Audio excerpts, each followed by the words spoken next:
Ob klubskem tekmovalnem premoru se je znova našel čas za tradicionalno, dobrodelno akcijo Vijolična kri za vse ljudi. Krvodajalska akcija je potekala že sedmič, da velja za eno najbolj obiskanih in odmevnih priča dejstvo, da je prvi darovalec prišel že 1 uro pred začetkom akcije. Ja, v bistvu zaradi službe, da bom čim prej nazaj prišel, ampak je pa fajn, da si prvi. Ne? Na vijolični krvi sem prvič, drugače krvodajalec sem pa kar nekaj let. Krvodajalci so prišli pozdraviti tradicionalno tudi nogometaši. Med njimi je bil tudi Martin Milec, ki ta trenutek zaradi poškodbe žal ni v polnem treningu in je želel darovati kri, toda to mu je preprečilo jemanje zdravil. Dolgo nas že ni toliko ljudi pričakalo zjutraj v taki uri, ampak vesel sem, da se to že zdaj, mislim, na 7. leto zapored odvija tu v Ljudskem vrtu, v srcu našega mesta. Vesel sem res takega odziva. Hotel sem biti krvodajalec že pred leti, ampak takrat pač zaradi treningov se nisem mogel udeležiti.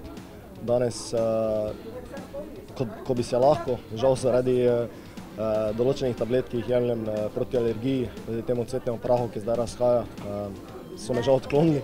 Jaz samo upam, da bom mogoče lahko pa naslednje leto pomagal. So pa zato dragoceno tekočino darovali številni drugi, med drugim tudi njegov trener. Tako tisti, ki so kri dali prvič, kot tisti, ki so redni udeleženci tovrstnih odvzemov, so poudarili pomembnost tega dejanja za soljudi. Zdi se mi, da je zelo zanimiva izkušnja tudi za tiste, ki še niso darovali, pa za tiste, ki so že, ker nekako, ne vem, vsi smo fani NK Maribor, pa radi pomagamo. Z veseljem smo prišli not, pa videli, kaj se še tu notri dogaja, no, ne samo od zunaj na tribunah. V UKC Maribor so bili veseli odličnega odziva, kri, če tudi vijoličnega odtenka, namreč v glavni zdravstveni ustanovi v regiji nujno potrebujejo.